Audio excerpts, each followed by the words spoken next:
On today's podcast, I am joined by Jerry Groves of RLG Atlanta. It's so great to have Jerry and Karen here. You guys made a trip just dedicated to come and see our design center showroom. Thanks for joining us. It's great to be here. You know, it's fun for us to get to travel around the country and do stuff like this. You know, we started following you guys on Instagram. That's how we found you guys. And Awesome. I saw some of the builds you have done in the past, and ever since I was a little kid, I've always liked timber homes. You know, I always like that's what I'm going to build someday. You know, and when I saw some of the stuff you guys were doing, it was pretty exciting. And you know, here we are. And it fits what you do. So as a general contractor in your area, it's a beautiful area, and there are a lot of people building incredible homes. Can you tell us a little bit about that? Yeah, so we're based out of Cumming, Georgia, but about an hour north of Atlanta. So, you know, we have several lakes around us. We actually live on Lake Lanier. Beautiful lake, about 38,000 acres. A lot of nice custom homes on that lake. It's a great market. You know, we basically have anything and everything you could ever want to do within an hour's drive of us. You know, anything from the North Georgia mountains to, you know, wake surfing on the lakes to, you know, even ski resorts right in North Carolina, about 4 or 5 hours from us. So pretty cool place of the country to live. There's been quite a bit of growth in probably the last 15 years, huh? Yeah, so they're predicting Forsyth County to grow by almost 1 million by 2030. Wow. So phenomenal market for, you know, guys like me that build custom homes.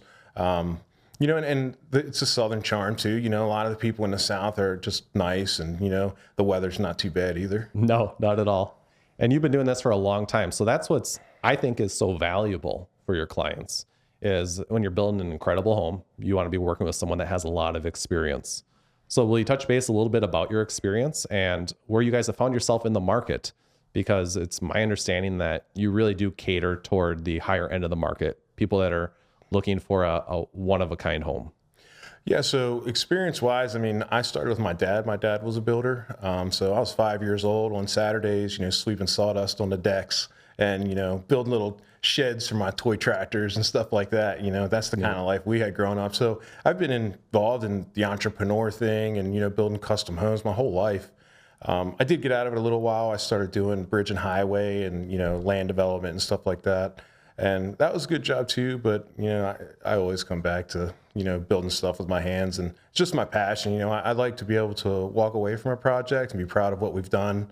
You know, I'm not interested in building high volume worth of homes. You know, I want to walk away with, you know, we like building legacies. You know, when a family moves into something we've built, you know, they're proud of it. And 100 years from now, people are going to be like, man, whoever built this house, you know, this thing's still here. It's awesome. You know, it was obviously well built. Well, that's why, you know, we feel flattered. It's an honor that you were so attracted to Golden Eagle then.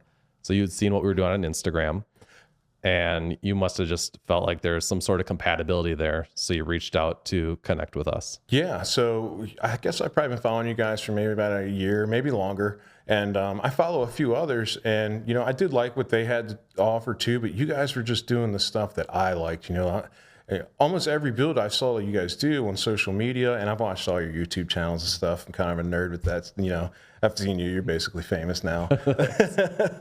And, you know, I was like, that's what I want to do, you know, and it just hit me. And then, so I reached out to you guys, and we came up here, and I've toured the facility, and I've met the people that worked here, and it's all like-minded people, you know, and one thing that really struck me that surprised me, I've been in a lot of manufacturing warehouses and things like that, you know, truss plants and so on. And when I went out into your guys' factory and where you're cutting the logs and stuff, it was spotless. It was cleaner than my garage and my house.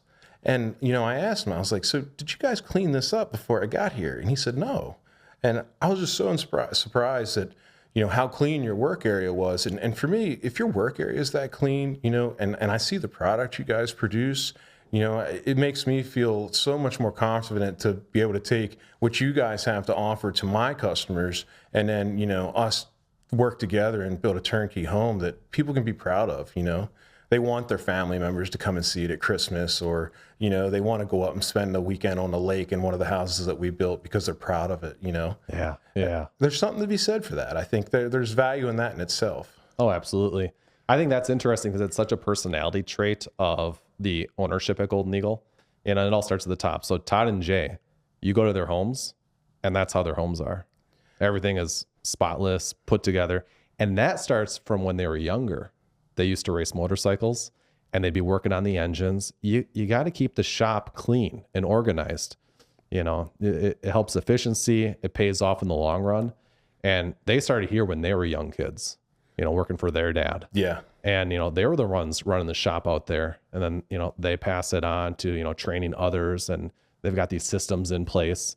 So definitely, you know, you got the family business, you got the personality of the ownership showing through when you tour the manufacturing facilities back there. For sure. And I'm sure with you guys too. So you and Karen, you guys have been business partners for a very long time. You've been, I hear, married. You've been together since middle school. So Yeah, I was 14 and she was 13. yeah. Yeah, so we've been together a long time. And, you know, we've been working hand to hand together in the same company for, 13 years now, you know. Yeah. And you know, I think to be successful, you got to have a partner. Mm-hmm. You know, you got to have somebody that no matter what has your back, you know, whether the bills are paid that month or not, they still have your back, you know, whether you're got a surplus of cash, you know, they still have your back, because that's what's important. You know, you got to have somebody that supports you. And, you know, it's a lot easier to accomplish what we've accomplished when there's two of us working at the same goal. Yeah. Yeah, absolutely. Yeah. There's something to be said about when someone's looking to build a new home, to work with a family business. Yeah. One that's been around for a long time as well. Because to me, you're pairing with when you're pairing with that business, you're pairing with the personality of the ownership. Sure. And like, it's the care, it's the family touch, it's the understanding of how important timelines are, how important cost is on the project, and over communicating. You guys touched on that earlier when we were meeting. Yeah. That your communication is key. You communicate so much up front because, you know, we might as well. You're the one that's coming into it with the experience. So you take the leadership role. Yeah. Yeah, you have to, it's got to be open book. You know, the customer has to be aware of what's going on. You know, they have to be aware of any changes that might take place, whether that's a scheduling, you know, production change, whatever that might be. You know, you have to communicate with the customer, and that's how you end up with happy customers, you know. And us being family owned, you know, my son's 15 years old, and, you know, we've been grooming him since he was old enough to talk. You know, he's an only child, so he knows nothing but business. And I hope that, you know, in his future, he actually can take what I've learned, you know, in our shortfallings of not really coming from money, you know, or anything like that, and building it from zero. He kind of has a head start now, and I hope he takes advantage of that. And I think he will. He's 15, so he's still a little young, but. Well, he's fortunate because you seem to have the teacher mindset where you're willing to teach others. You know, you don't just keep it close to the chest. You want to help other people. And that goes a long way. Absolutely. You know, I mean, I think anybody that says it's lonely at the top, you know, most likely screwed everybody over on the way. And that's why nobody went with them. You know, in this business, you know, it's not lonely at the top. You know, you can take guys with you, you know, I mean, for us, we never expect anybody to work for us forever, but, you know, we treat them like they are, you know, and I think that's important, you know, whether it's a subcontractor that's pouring concrete or your framing crews or the customer, everybody should be treated the same. And see, that's what's so cool about you. So we've talked about family business, but that is not to be confused with a mom and pop shop. You guys are a big deal. Yeah. People in the Atlanta area know who you are. And that's what I think is so special at the same time. You are not just some like distant big corporation, right? You know, doing all this. So that's why I like to point out the family business aspect of it, and just like that high degree of excellence, because it carries through to the dining room table, you know, and to what you do in your personal lives. So all these decisions that are happening, you know, within your small corporate ownership, you know, that's stuff that's just a reflection of who you guys are. You know, and it's something that I've believed in, you know, since the beginning is you got to listen to the people that work for you, whether that's the brand new laborer that's on the job to, you know, superintendent that's running the whole deal for you, maybe potentially, you know, even that laborer has a good idea sometimes. Yeah, let's talk about that. Yeah, so how do you get that feedback from the boots on the ground, the guys that are out at the job sites? There's only one way to do it, and your boots have to be on the ground too. Yeah, you got it. You got to be there. Right. You know, you got to communicate with every person on that job site. You know, even the Spanish guys. I can't speak Spanish very well, but me and my Spanish guys have enough. We understand each other, you know. They know when I'm happy, they know when I'm mad, and I know when they're upset too. So, I think it's very important to treat people with respect. And in turn, if you do good, you get good. Yeah. You treat them guys bad, you get a bad result, and then in turn the customer has a bad result, and we can't have that. So you just got to be a good person and treat everybody fairly, no matter where their standing is, what their financial background or any of that stuff, where they're from, it doesn't matter. They're people. Yeah. They have families, But these foundational principles of the business, of how you operate the business, I think that those are things that a lot of clients would like to know about. And so what do you think distinguishes you guys from others that clients may be looking at? I think one of the main thing is I will be your point of contact. I have a high volume background. We've done, a lot of volume in, a week's time, with our old roofing division, up to 80 installs a week. That's a logistic nightmare, and that wasn't including our siding, windows, and doors, or gutter jobs even. So, I think it's important to, make sure the customers know that, and when you scale it back, we're not really looking to build 100 custom homes a year. That's not what we're looking to do. If you're my customer, I'm looking to have a relationship with you. I want you to know me. I want you to know my family. I want to know your family, and that way, at the end of the day, when it comes to something that we're building in the house, and I'm like, hey, this customer might really like that. I'm going to bring this up to them, and it might change the whole house. But if you don't know your customer, you're never going to be able to offer them that. Exactly. So, putting a superintendent out there to maybe watch a job, but at the end of the day, I'm the point of contact. When the customer has a question, they call me. When they want to meet on a job site, I'm on the job site. Whether it's in Tennessee, North Georgia, wherever it is, like we have to be there. And we have to be there for the customer. That's what we signed on to, and we decided to build a house for that customer. Yeah, taking the time to understand who the client is, what they're looking for, how they intend to use the home. I think that investment up front of getting that understanding pays off in the long run, because you can curate your suggestions to them. That when you make a suggestion, then it's with good intent. Right. And I think the customer takes it to heart as well. They know, okay, well, it makes sense because, Jerry's making this recommendation to me because he actually understands what we're looking for. Yeah. It's not just some blanket statement that he says to all of his clients. Yeah. And it's not even just to write another change order or whatever the case may be. We've had situations where we didn't even charge for it. It just, I knew the final result was going to be a better. And at the end of the day, my name's on it, and when we start working with you guys, your name is on it. And, not only can I not let my customer down, I can't let you guys down either. That's important in business, and that's how long lasting relationships take place. Yeah. Yeah. I always like to look at it like, well, if I were doing this for myself, this is what I would do. Yeah. But I can't apply that to every recommendation I make, because the client may not value the same things that I value or prioritize it. For example, we were talking about this a little bit earlier, where there are some people that want a lot of wow factor in their kitchen. Sure. And then there are others where when they're at that home, they're not really cooking much in the kitchen. Yeah. So we don't need to plan it around professional series appliances and, a big prep island. So it's, it's understanding what they're looking for. Well, it's in, the same thing, so maybe the kitchen inside isn't that important to them because it's a lake house, but the outdoor kitchen with a view is extremely important. So, now we need to move our focus to that, but we would never know that if we didn't sit down and have that relationship with the customer. And I will say that that's one thing I've noticed. You guys walked us around and we toured the whole facility, and everybody was pleasant and everybody was extremely thorough and knowledgeable. And for me, we came here and I wasn't sure if I was going to work with you guys. I wasn't sure if I wanted to. But after seeing what you guys have to offer, how well you're organized, how clean your workspaces are, how thorough you were in the presentation, and even the product lines that you guys have available here for customers to view, there's no way that I would build one of your houses without having my customer come to your facility. Oh, absolutely. There's no way. I think I would be doing my customer a huge disservice by not having them here. Just the knowledge that you guys carry, and the options. I mean, the sky's the limit here, or we can keep it simple.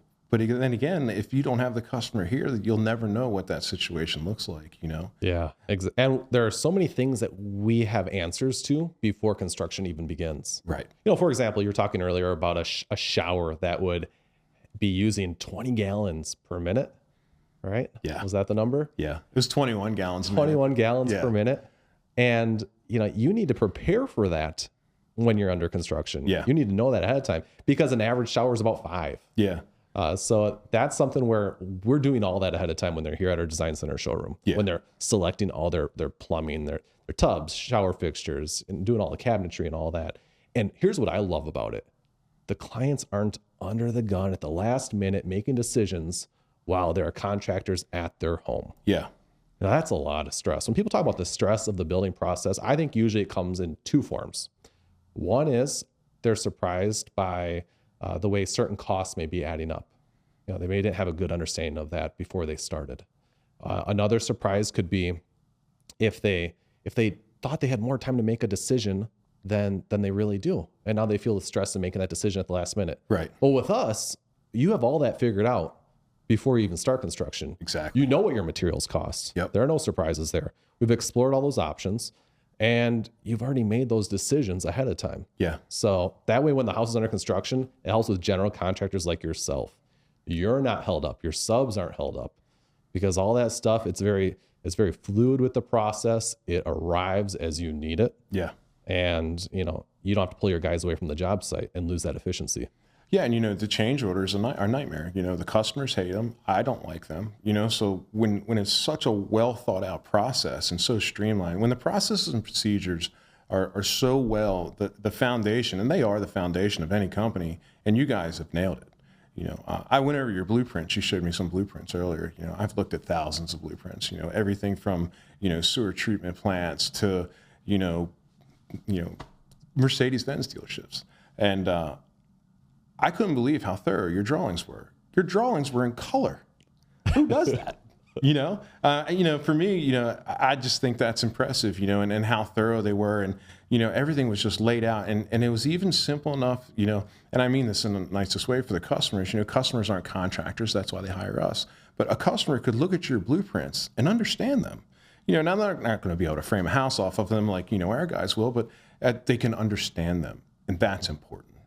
That's why those 3D renderings, those conceptuals, boy, those are a game changer for clients. Technology's great, isn't it? It is. I mean, it's just completely changed the game. And if you're not using it, you're being left behind. How are you guys leveraging technology in your business? So for us, one of the most important things for us is our CRM, and that's just really just to acquire data, to make sure that every check and balance is laid out, from photo documentation, there's never any questions. Everything is documented, and I think that's one of the most important parts for us. Well, you got to be organized to do the volume that you guys do. Exactly. And when a customer has a question, I just go to my board, I click on their project. I have several photos. If they said, hey, well, I was at the job site today, I didn't see you there, and I noticed this. I can pull up the photos from that day. Every day our crews have to submit photos of the work they completed that day and say, oh, yeah, they finished that. They must have just got it done, after you left or something, and then we can share that photo with them. And at the end of the job, the customer gets their little, USB with every one of those photos on them. So they have the history of their entire project that they can always go back to, if they had to change something or they were building an addition and, whatever the case may be, their uncle's building it for them or something. Mm-hmm. They have all this documentation that's useful for him too. So I think that's important. It's little things that make good products. Yeah, absolutely. I think it's neat that they'll have all those photos because oftentimes when a person looks back on it and the project's all complete, they do have nostalgia. Yeah. They say, oh, remember when we did that? And, I wish we still had pictures of, what the job site looked like back then. Yeah. That was before all the concrete was poured. And so some really good memories when you do a project like this. Yeah. Well, and, they have their family over for that Christmas after they just got their brand new log home completed. Mm-hmm. And, they can throw that little USB into their TV and scroll through all their family members, show them all the pictures of the house being built, because when they go to tell a story's just not the same without pictures. No, not at all. Everybody can sit down, have a nice cold beverage, scroll through and be entertained by what they saw, because when these houses get put up, I mean, some ceilings are 30 feet, 35 feet, it's an impressive feat to frame these things, Yeah, that's really tall. Yeah. I mean, but you have photo documentation. You show the family like how this stuff's been built, and Yeah, and you I see think that it's guy interesting. up there, and you realize like the scale of it. Yeah. Yeah. Yeah. He's up, 35 feet in the air on a 12-12 pitch. And you're like, Wild. He's setting sheeting up there, and you're like, I'm not getting up there. Yeah. I'm not getting up there. That's why we hire talent, Yeah, exactly. They're good at what they do. I won't go beyond an 812 myself. I know your guys and you are very experienced and comfortable on anything beyond that too, but 812 is my limit. I'm getting a little older. I used to walk 8s and a pair of Nikes, Air Maxes, actually. Yeah? The Air Max 180s were the best for walking on steep roofs. And then I was on one this year, and it was probably a 10-12 most of the roof. Yeah. It was a new construction job, 100 square roof. And I'm like, man, I'm getting too old for this. I just feel like if I fall, like it's going to hurt way worse than it would have 3 years ago, you know? So you were probably like a cat on that roof before, like, able to be agile and get around. Yeah. I mean, even sheeting houses for my dad at 17 years old, we built one on the mountain in Pennsylvania, and it was on a 2,000-foot drop. And, so we're up, 4 stories sheeting this house in, and then there's a drop, 30 feet off the face of the house. Wow. And I look at that now, and, running that first course of plywood on that job, and it was 3/4-inch plywood on the roof. Wow. Complete overkill. Yeah. But, and I'm just like, today, I wouldn't even put my guys up there. And, this was obviously a long time ago. No harnesses, nothing. Huh. And I look at that today, and I'm like, man, my dad was crazy. Yeah. But that's just the way the business was then, that was the norm. It wasn't, everybody wasn't tied off and all the safety stuff that it is today that's so important. He'd go viral on Instagram now if you had a drone out there. Oh my God. Yeah. Yeah. It's pretty wild. I should probably show up. Probably. Yeah. Video, drones, all the new way of capturing these homes as they're being built. I think that's been a game changer as well. It gives a lot more appreciation for the general person out there who doesn't see what it's like to be on the job site, how this all comes to be. Yeah. So one thing we did we used to do a lot of re-roof projects, and we would do time lapse. My brother's a photographer. So he would set up time lapse, and then he would fly a 360-degree radius around the project with a drone at the same time, and then he compiles that video. And man, when you watch guys do 55 square of 12-12, tear off and put back on in a time lapse, you realize how intense that project was. Yeah. It's 14 guys up there working like their butts off, and it's impressive. It's impressive that they can even stand on that roof all day like that, harnessed off, but still. It's just, it's impressive what guys can do today in, that industry, the roofing industry. Yeah. And how fast they are. Right. And you guys are known for your quality. Yeah. So that's something where I think you've been in business long enough where that your reputation follows you. Yeah. And in your case, it helps you. The growth that you guys have seen is phenomenal because you know who gives these recommendations? It's the others that are in the trades. Yeah. They know, right? They know who the good guys are, who the ones they're going to do a good job. So that's what I love. I love when tradespeople, the plumbers, the electricians, the framers, that they're the ones recommending other contracting companies, and you happen to be that company. Yeah. Yeah. Yeah. I mean, one of our framing crews, he calls me all the time. He's like, hey, I need you involved in this project. Some of them I'm not interested in getting involved in, but he's probably one of the best framing crews I've ever seen. And, as far as hand cutting and stuff like that, really complicated, hip roofs and things like that, that I feel like that's a dying talent. My dad could do it, and, watching him, down on the ground, cut the whole set of truss at rafters and then get them up there and they fit. I'm up on the ridge beam putting these, and I'm like, how did he do that? And he's so old school, he's still got the little book, he could pull it out and, Nice. But it's just, I love this business, I love the custom home business. And I think that's what makes it easy. Mm-hmm. It's easy to do something you like doing. I agreed. And when you take that customer like through that door, you open that big, impressive front door, and they walk into this giant foyer, and their eyes light up, and their kids are impressed, because until the house is done, there's really, some people just can't, most people can't visualize what that's going to look like, right? Mm-hmm. And when it's finished and they walk through it for the first time, that's why I like this. Yeah. Yeah. Do you guys make sure to capture that finished photography and videos of the homes? You know, we don't. We should probably get better at that. It's an underutilized tool for us for sure. Everyone says that. It's pretty rare. Yeah. You know, you're busy. You're on to the next job site. You know, there's always something to do, and you know, you're not a photographer at the end of the day, Right. or a video guy. So it's one of those things that's underutilized for sure. You know, and I don't even have a good excuse. My brother's a photographer, you know, Yeah. and that's his love. It's his passion. He likes taking pictures of videos, you know, and I need to utilize him a little bit more. That's where we've been incredibly fortunate. You know, none of us here in the office are photographers or video guys. We didn't intend to be in the social media world as we are today. Yeah. We're just very fortunate that we have connected family. My cousin, who's my same age, grew up together. He's always been into to cameras, editing videos from a very young age. Happens to be the son of one of the co-owners here. And he just took us under his wing, and he's the one putting all this together. I mean, this is a phenomenal facility. We're very fortunate. Yeah, it's impressive. You know, I would have had no idea that you guys had the whole podcast set up in here. It's awesome. Well, in the past, so traditionally our traditional business model was a home would get completed. It'd be, you know, somewhere cool, you know, in the mountains. We'd send a photographer out there eventually, and you know that would circulate into the magazines. And you may accumulate 1 or 2 new photo albums a year.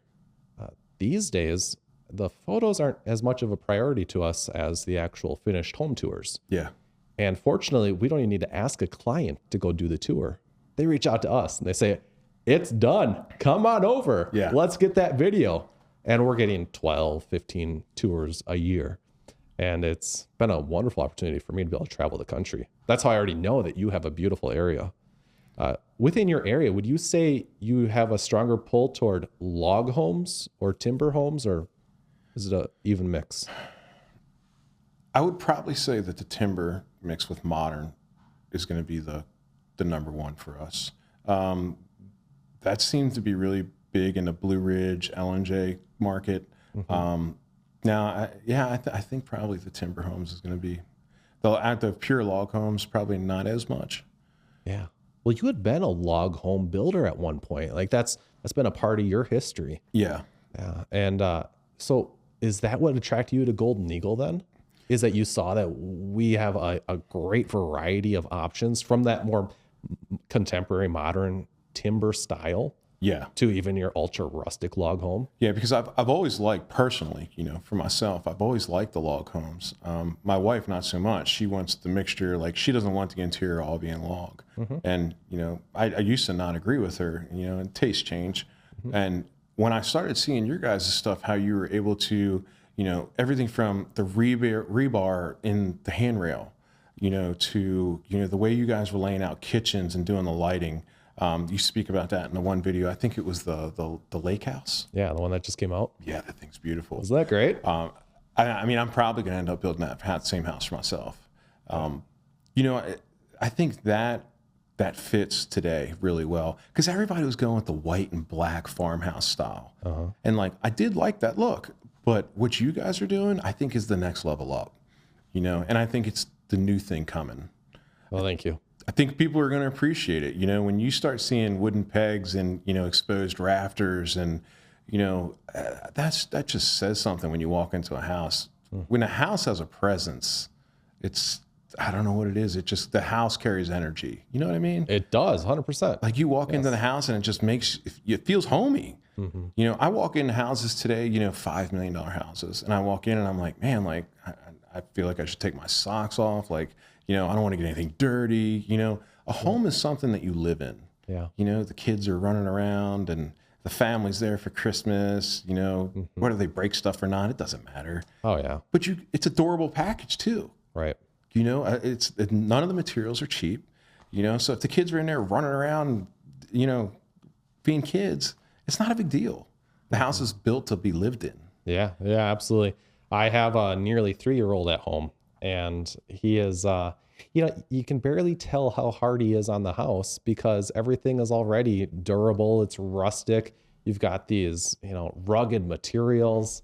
And it's, so it's a pretty well lived in house, but you wouldn't even be able to tell. It doesn't really look any different than it did on move-in day. Yeah, I think there's something to be said for that, especially when, a family's spending their hard-earned money, and if it's not kid-proof or even pet-proof, a lot of people have little fur babies now instead of children. Well, it's all adorable floors, it's so your dogs are not unwelcome in the house, or, let's say you might not even have pets and you don't have any kids, but your family members do. Well, they don't want to leave their pets at home. They're their fur babies. Well, they're welcome in your home because it's a home. It's not just a showpiece where you can't live in it. Exactly. And I see that too much, where we build these extravagant houses and then it just doesn't feel like you could live in the home. It's not comfortable. You can sense it, can't you? When think someone so. builds something for show rather than just to reflect their personality. Yeah. And that's what these homes have, is they have personality. Right. And you can identify that it's very congruent with the personality of the homeowners. They appreciate quality. Perhaps maybe it's not about as much square footage as possible. Right. It's about what can we do within that square footage, where I appreciate what I see over here as much as I appreciate what I see over there. Yeah. Appreciating those. How often do you look up at a ceiling and see intricate mortise and tenon trusses like what we have in our homes? You just don't see that in an ordinary home. And when you walk in a home, it actually draws your eye up. I mean, we're guilty. We could be out in, the New Mexico desert and we won't look up, not even at the beautiful stars, but we walk through that foyer in one of these homes and it draws our eyes up. We almost can't help but look up, whether there's a giant 25-foot tall fireplace, and then there's exposed rafters in the top. But, the way they're designed, it makes you look at the entire package of the house, and I think it's what makes it feel so comfortable, It's good that you point that out, because I don't think that that's often immediately realized by most. When you think of building a brand new home, you think of, the flow of the home, how many rooms, what sizes, how you may decorate it. But you never really give much consideration to the space that's happening above you. Right. With our homes, you got all that. You got those beautiful wood ceilings, an incredible amount of lighting. Yeah. The timbers, the trusses, the natural lighting too. Purlins, the natural lighting. Yeah. The way they design the home, so there's light coming in from everywhere. That's a home to me. Yeah. So if there was a textbook of how to design a log and timber home, our homes would have a whole different chapter that most normal homes don't have, because you talk about all that stuff that's happening up there, and that's usually not a conversation. Right. Yeah. It's pretty phenomenal. Yeah. You hit on the lighting. I'm a sucker for natural lighting. I love it. Like, I think when I design one of the a most home, important parts in a home. Exactly. Me too. It changes the experience, and the way it reflects on our materials as well. I find different appreciation in the materials depending on the time of day, because it picks up different shadows. Yeah. Whether you've got the nickel gap spacing between different planks, or you've got different textures on those wood finishes. It can make a ceiling look, bright and airy at one time of the day, and then like rugged and cozy in the evening time. Yeah. When the fire's going. Oh yeah. Yeah. Because I've walked into, impressive homes, nonetheless. And you look up and it might be drywall, till you get to the cathedral part. And then they go to, it's white drywall. And then it goes to a white stained tongue and groove. And I'm like, it's just not, I see what you're trying to do, but you didn't do it, Right. The timber is where it's at. It is. It is. So I would love to hear, as someone with as much experience as you have, if you have a friend come to you, as I'm sure you have before, and they say, hey, we're going to design a brand new home, what are some of the things that you would suggest to them? Hey, avoid these pitfalls in your design. I see too much of this happening today, that people are doing this, and I don't think it's really a great idea. I'd recommend you go a different course. Something I've heard from some people is like, hey, start to avoid all that shiplap that you see on TV. Yeah. That's going out of style. Or barn doors are perhaps a little bit overplayed at this point. Yeah. What are some of your things that you've noticed in latest designs that you don't think are quite the greatest idea? Window placement. Well, tell me more about that. So I think window placement and sill height is extremely important. One, lighting, we talk about that, and the style of window you pick. Let's, for an example, you go into a master bedroom and you have this beautiful lake view floor to ceiling windows, but none of the windows are functional. For me, you know, especially living in Georgia where we have, you know, several months of beautiful weather where you don't need heat or air conditioning, and I have a master bedroom and I can't even open a window. You know, I see this mistake being and it happens all the time. Yeah. And I think that's a huge downfall. You know, I think it's an option that if the builder isn't offering it, why aren't they offering it? And there's the solution for it. Obviously, you know, you're doing it. Right. Why aren't they? Yeah. You know, another thing I think a lot of people miss is, you know, they worry about money just a little bit too much in one thing, and they spend it in that area where they probably shouldn't. You know, flooring is one of them. You can buy a really, really durable, real looking wood laminate floor and put it in the home and spend a little bit more money on, say, you know, a accordion slider. You know, and where are you going to get more value? Right. You're going to get more value in the lighting and having your whole home opened up, especially in Georgia. Yeah. That's what people remember. Yeah. Yeah. You know, when they walk in your house, you know, and all your friends leave, they're not going to say, oh, man, did you see that floor they had? Right. No. No. They're going to be like, man, their whole living room was open to the outside. Yeah. You know, and that cost is probably going to come pretty close to each other, you know, whether you spend that money on the high-end floor that nobody's ever going to notice, or you spend it on those windows people will notice. And those are so distinctly unique to a new home build. You know, you're not going to put those big accordion windows or big multi-folding patio doors in a used home, a home that you're renovating, because oftentimes it would impact the structure. Yeah. It'd be far too cost prohibitive. Yeah. But to do it on a new build, you know, that's when it makes sense. Yeah. So that's where I think a new home can really stand out when you incorporate features like that. If the budget doesn't quite stretch enough for you to get the perfect flooring that you want, quite honestly, you probably will stop thinking about it after you've lived there for a few months. Yeah. You know, probably won't even bother you anymore. But you'll probably be thinking, yeah, we should have done that with the windows. Yeah. Or the doors. Well, that's the big impact right there. And now it's far too late. Whereas on that flooring, if it truly bothers you in 10, 15 years, just get new flooring then. Yeah. It's not a big deal. Right. Yeah. You know, but when you have to go in and tear out an entire wall that's load bearing, you know, and put in LVLs or beams or whatever the case may be, Yeah. you know, that's extremely expensive, you know, where if you just do it right the first time. And how many contractors are going to want to take that on? You know, but you can get a lot of people that would take on replacing your flooring for you. Yeah.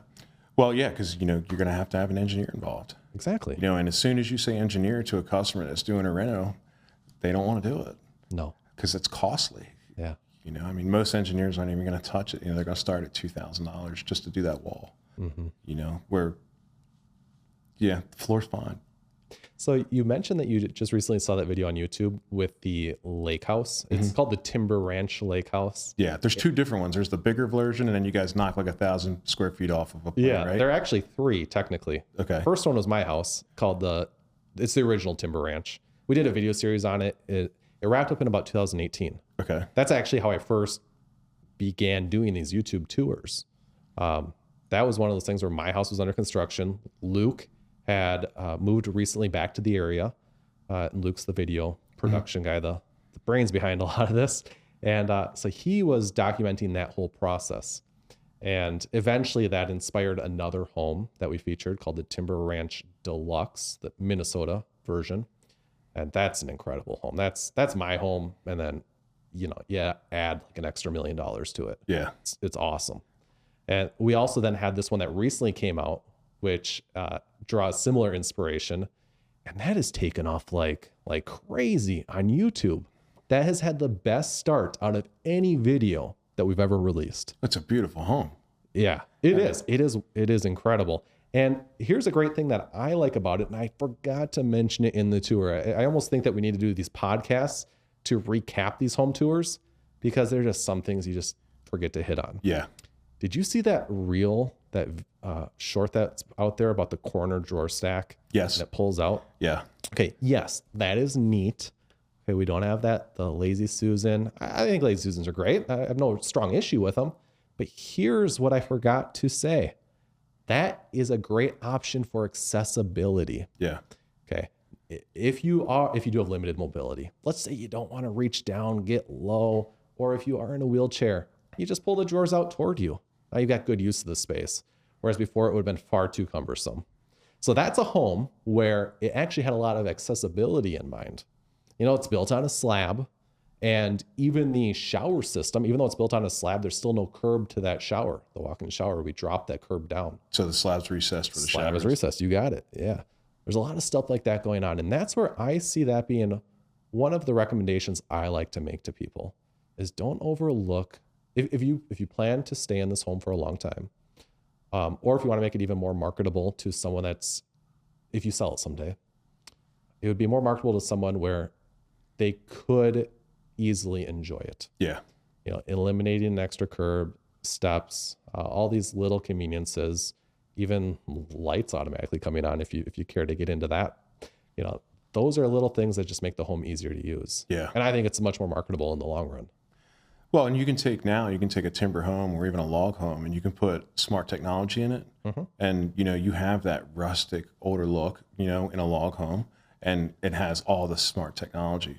Yeah. You know, it's, you know, you can, whether it's, you know, Connect 4, I think that's what it's called, right? It is. Like it's, you know, touchpad on the walls. I mean, it's control music throughout the house. Mm-hmm. You know, I mean, it's phenomenal. You know, we had it in our house, and you could control all the outdoor stereo. We had, you know, speakers in our shower.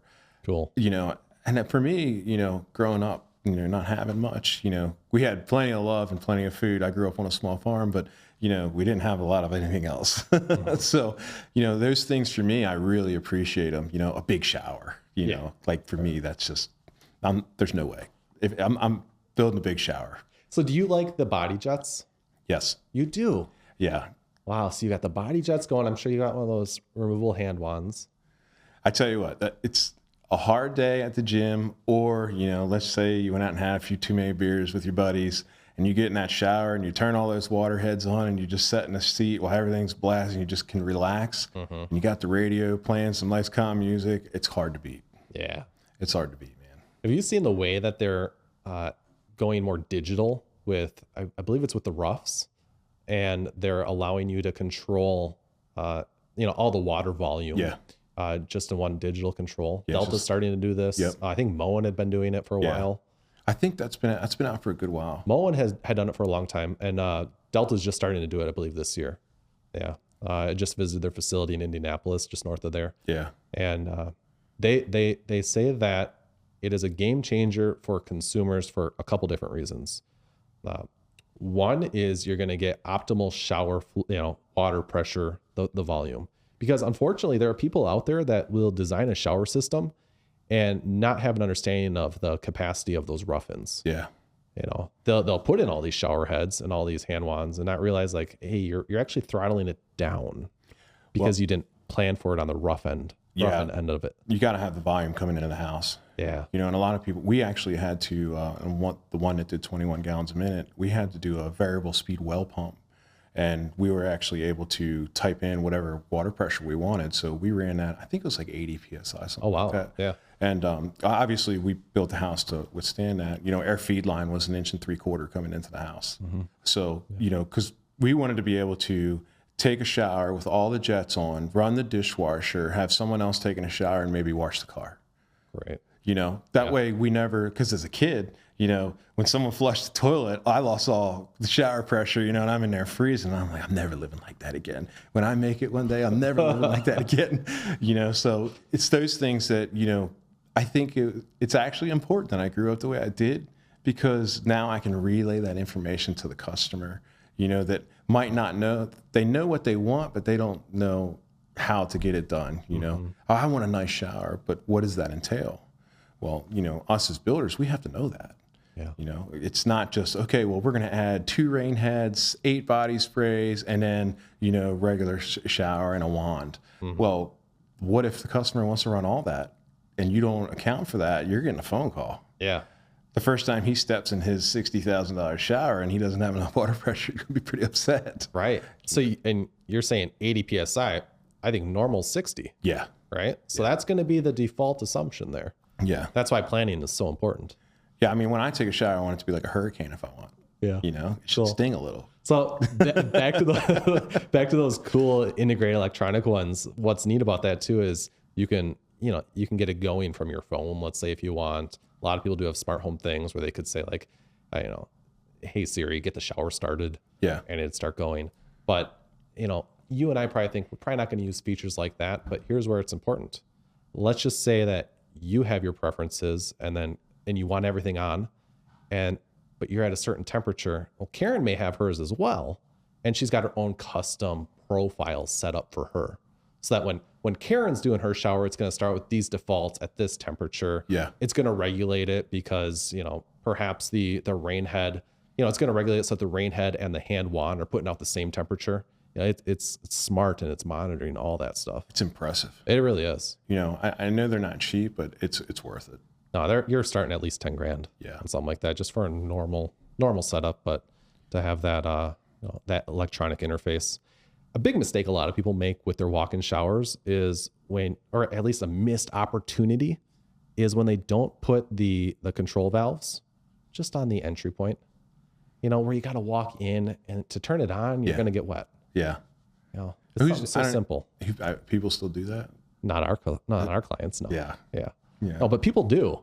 Or they don't realize, when you're in a home, they're like, hey, if I just built a new home, we could solve this problem. Yeah. We should think this through. Even when you think about building a new home and, your water tank, your hot water heater, stuff like that's all going to be the latest and greatest. Like, you're not going to get that cold shower, or when the toilet flushes, the water's not going to go cold on you.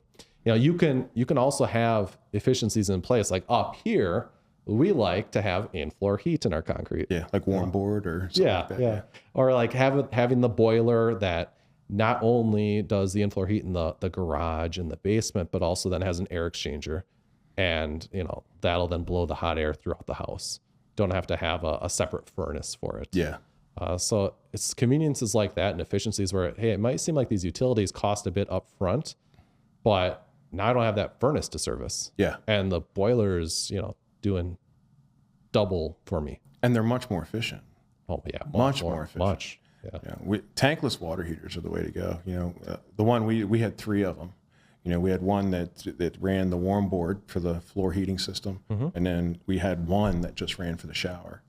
And then we also put continuous hot water. So we have a circulating pump that runs continuous hot water through the house. That way, it's the way to go. It's, 20 yards over there is where it's coming in the home. Well, we want to make sure that no matter where you are in the home, when you turn hot water on, you have hot water right now. Mm-hmm. You don't have to wait 5 minutes like I used to as a kid. Yeah. Yeah. Do you guys get much into water filtration in your area? Do clients prioritize that at all? Not really. And I think it's a missed opportunity, especially building a new home. Probably surprising to some at the great opportunities that you can do with just dedicating a little bit of your mechanical room toward water filtration. Yeah. And how it can really improve that water quality. Even if you're on city water. Yeah. I think people think that just because it's city water, it's cleaner inherently, and it's actually the complete opposite. No, you still have pharmaceuticals in there. Yeah, pharmaceuticals, the chlorine levels are astronomical. Where we're at now, the city water smells worse than a hot tub. Yeah. And then there's fluoride in it. Now they've come out that fluoride's no good. Like I think a filtration system to keep your family healthy. Look, here's the bottom line: if you're building a $2, $3, $4, $5 million home, and you don't spend a little bit of money on filtration to protect your family from whatever toxins could potentially be in that water. Mm-hmm. We have filtration systems now that are so good that it's cleaner than bottled water. And then you don't have all that plastic waste. Mm-hmm. There's so many valuable points to having a filtration system in the home. Yeah. Yeah, there is. We put in I think you'd call it like an on point or like 1 point water filtration in our house where it's RO. So reverse osmosis. Yeah. Just at our kitchen sink. It's a separate faucet. The quality of that water, it tastes so good. Yeah. It's amazing. And we have really good water in our area. My wife loves to point out to our visitors, like, oh, you got to have this water. It's so good. But it doesn't mean all the other water is bad. It's not bad at all. We've got very good water. But yeah, it tastes phenomenal. Yeah. That RO water. Well, now, you wake up in the middle of the night and you come out and you can turn a tap on and just get it out. You don't need a filtration in your fridge or anything. Yeah. Your whole house is already filtrated, and then you have all this, it's not, if you're running copper pipes, which I recommend copper still, I know everybody uses PEX. I think copper's better. You know, you don't have all that hard water in there eating your pipes up and stuff like that. So the longevity of the plumbing in your home lasts longer too. You know, and, you know, your shower heads, you don't have the calcium buildup and stuff on your shower heads. And, you know, who wants to spend $25,000 on, you know, fixtures in a shower and then have to soak them in CLR? Right. Yeah, come on. Let's put some filtration in the house. Well, we talked about cleaner water, and I think cleaner air is certainly something that a lot of people prioritize when they think of air exchangers. So what, you got heat recovery ventilators, air exchangers, and ERVs. That's what they are. And is that something that's required in your area for new home builds? See, with us, a lot of our clients, these homes are so energy efficient because they're in cold climates. Yeah. That they are tight, but we still need to exchange the air. You know, you still want fresh air coming in. Heat recovery ventilator in particular would take the outgoing air and capture the heat that's a part of that, so that when the incoming air comes in, it's not starting off from 0 degrees outside. It's actually reintroducing the original heat into it, so that when it comes into the house or into the furnace, that 0 degree outside air is now hitting that furnace at 40 degrees. It's recapturing some of that heat. But here's what's really important about it is, you know, a home, I mean, just even think of a home that's been around for a very long time. You don't know what that home has seen, right? So it may not have the cleanest air in there. There's stuff in that air. And I mean, even the reality of it is a new home could be off-gassing, you know, some materials. Yeah. So you got to make sure you have fresh air in that home. And that certainly seems to be a priority of our clients who are, if you're in the wintertime and you're in a really cold climate, you're not opening your windows. No. You know? Now, if you're in Atlanta, like, hey, that's, you got some beautiful, beautiful weather all year around, don't you? Yeah, not the freshest air though. No, I suppose. I mean, one of the biggest cities. Yeah. So, you know, it's such a beautiful area though. You know, we can go from, you know, South Atlanta is pretty flat. You know, in an hour and a half, you can be in some of the tallest mountains of Georgia. Yeah. You know, or on a lake. Like, it's such a great place to live. You know, we lived on the coast for a while on Hilton Head Island. And I thought that's where I wanted to be my whole life. You know, I was like, yeah, we're going to move to the coast. We're going to live. And, you know, we always wanted a house in the Keys. And you can't get me far enough away from the coast now. Which key did you want a house in? So we always like Marathon. Okay. We used to vacation there a lot. Yeah. You know, blue water was like always my dream. Like, I always wanted to live on blue water.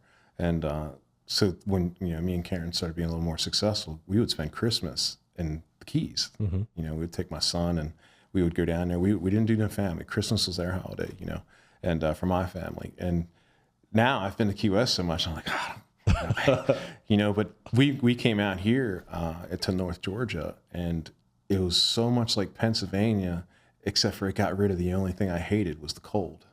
So, you know, right now we live in, you know, the perfect climate, you know, and we still have the mountains, you know, we have big timber woods around the lake because of the Army Corps, you know, because you're not allowed to cut any timber. So, you know, I love big trees. I think one of the biggest mistakes builders make is when they buy a lot, they go in and they just cut everything off of it.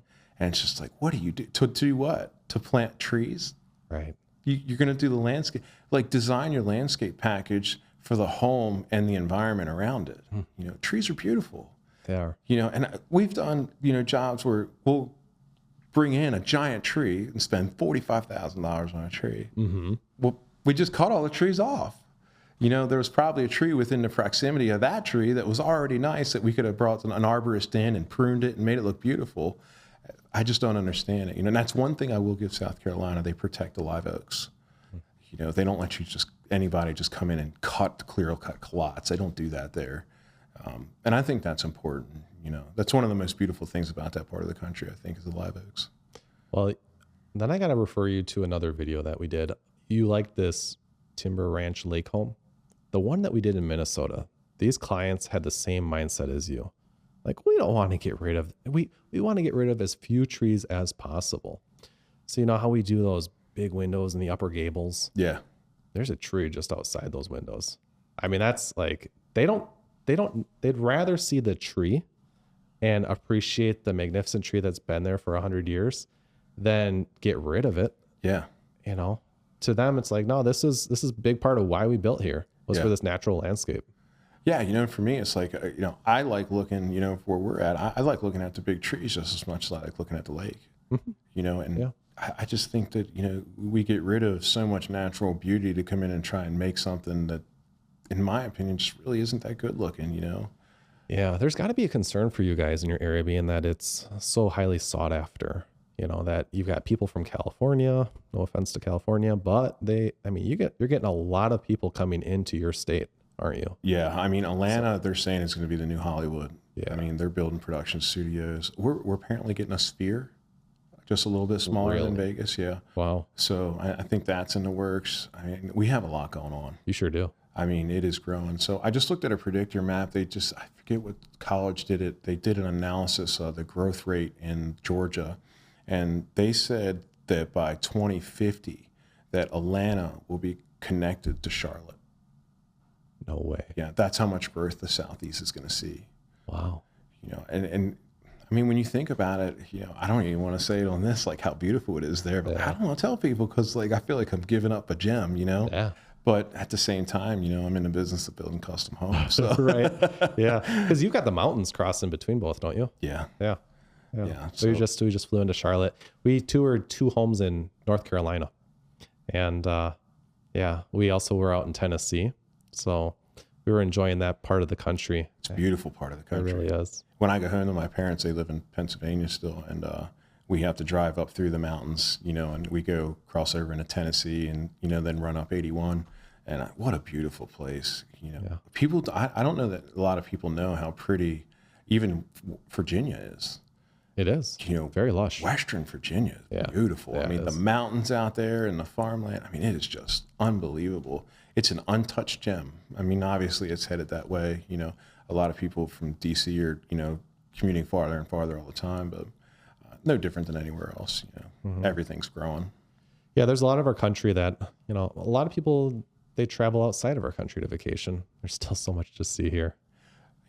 I touch on that a little bit because I'm one of them. Me and we used to go to Mexico 2 or 3 times a year, and Costa Rica, wherever. And then we took my son to California. Now, granted, everybody knows the cities of California, what they are. But we went into Yellowstone, and was it Yellowstone? Yosemite. Yosemite, yeah. I didn't even know a place like that, for one, was real, and it exists in the United States. Yeah. The sequoias and the trees and the mountains there. I didn't even feel like it was real.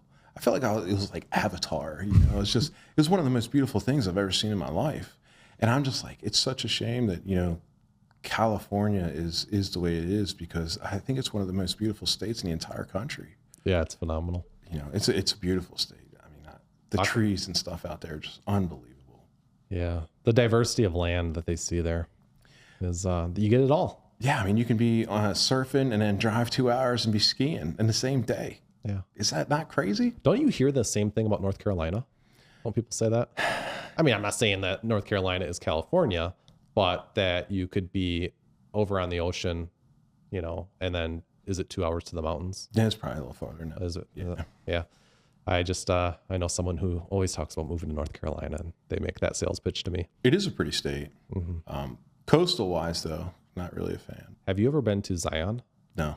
Okay. Well, we should probably talk about this off podcast. It's a little off topic. Yeah. This is what's so phenomenal about our country, as well as the terrific opportunity that we have at Golden Eagle of building with clients all over, is that they're building these homes in very special areas. Yeah. And we have the unique privilege and opportunity to be able to visit these areas and see so much of this great land.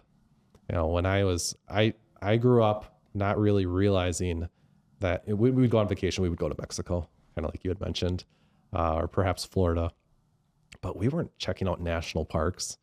And then my dad got, into national parks when I was probably in my late teens. And he started taking me on these trips, and we saw Zion National Park. It was phenomenal. Been over to Yellowstone. That's just wild. How can that truly exist? You head up to Canada and what's happening, Lake Louise and Banff and all that stuff. It's just wild. Yeah. It really is. And here's what people, I don't think, realize. They think if you're not in the market of looking for a log and timber home, you might not realize how many there really are. Yeah. And they're in all these very special places that you've also never visited. You know, think of all these incredible locations throughout our country. You are not finding ordinary drywall homes with plastic siding on them. Yeah. That's not what you're seeing there. Isn't it funny how they always land in the most beautiful parts of the country? They do. It seems that way, doesn't They it? do. And like a little bit of an ode to Frank Lloyd Wright. What I loved about his architectural style is that he wanted the home to blend in with the land. Yeah. And he wanted you to be able to, you know, it's like when you think of our great tall walls with all the glass, Mm-hmm. it's not really about the house. It's about what's outside the house. Yeah. You know, Bringing the outside in. and that's what he was. Yeah. So he prioritized that as well. And that's so much of what our clients are looking for is an appreciation of their surroundings and the land that they're on. Yeah. Yeah. You know, I think that's the kind of people that these homes draw. You know, people that not only appreciate the home, but they appreciate what the home sets on. Yeah. You know, there's true value in that. You know, not just a dollar value. You know, most of the people that are building these homes, they're building them for their families. You know, it's not a custom home; it's a legacy. Exactly. You know, 100 years from now, these homes are still going to be standing, and then a family's going to be in that home, and they're going to say, "Man, I can't believe this house is still here. It's 100 years old." Yeah. You know, what were the people thinking that built this house? Yeah. You know, because I walk into them now. You know, you walk into like the old plantation homes in Georgia or something, and I am just in awe. You know, and they were all 10, 12-foot ceilings, big rooms, impressive stairways. You know, a lot of them were big pillars in the front. You know, they were obviously a different style than what, you know, me and you like now. But I think the timber home is in essence that same type of thing. I think it will be a legacy home, just for generations. Yeah. There was so much craftsmanship to those more historical homes, wasn't there? Yes, the trim work, you know, even to the deep sills. For example, my dad has a 1770 farmhouse. The windowsills are 3 foot deep, you know, 3-foot stone walls. You know, you just don't see that, you know, and it's just impressive, you know, and maybe it's just because, you know, I'm a builder and I'm a nerd when it comes to that kind of stuff. But, you know, I like that architecture, you know, and I think that quality is what you guys bring to the table. You know, we're not just throwing some drywall on a house and, you know, some trim and crown molding and calling it a job, you know. Right. There's some real thought that goes into this stuff. Yeah. You bring a heart and soul to it. Yeah. You know, and longevity, it's quality stuff. Yeah. You know, that will last a long time. And I think it's timeless. It is timeless, isn't it? I mean, they were building them, you know, 300-400 years ago, and here we are still doing it. So it is cool and impressive to see the longevity of these homes. Right? You could be out in Yellowstone and still see even like log homes from, I don't know how long ago it would be. Let's just say 200 years ago. Yeah. And now I think even today's log and timber homes, particularly those that are Golden Eagle log and timber homes, of course, Yeah. they don't get caught up in the latest design trends and fads. Yeah. They are down to earth, natural. It's like it's at your core. It's at the roots of just like, you know, the mixture of like the human spirit and like an earth and, you know, all these earth tones. That's why they don't look like they're from a certain era. Yeah. That's why a home that was built in, quite frankly, 1990 can still look really good today as a Golden Eagle log and timber home. Yeah. Because it wasn't just taking what's out of the latest design book and, you know, all that stuff becomes so iconic to a certain time era. Yeah. You know, this is a forever timeless time I era. think that's the best way to describe it. I think so too. It's timeless. Yeah. You know, you just can't even put an error to it. You know, we're like, we talked about this a little while ago about how, you know, the new farmhouse style has become so popular, you know, white hardy with black wood shutters and, you know, black gutters. I mean, everybody's doing black gutters now, you know? Yeah. And I'm just like, and it's already starting to play out. And I'm like, this has been going on for, you know, what, 5-7 years. And I don't know, time flies, maybe a little bit longer than that, but it's like going out of style. And like you said, I mean, your house in 20 years from now, it's still going to be relevant. And it's still going to be marketable if you wanted to sell it because it's timeless. Exactly. You know, it's a home. It's just not a shell. Well, Jerry, I think it's a great note to end on. It's really been a terrific honor to have you here today. Likewise, man. I've enjoyed the entire time I've been here. We're excited to come here, and I'm so happy that it was everything I hoped it would be. Yeah. That and more as we see so many great projects in the future. Yeah, I can't wait. Let's do it. All right. Well, thank you. All right. Thanks, sir.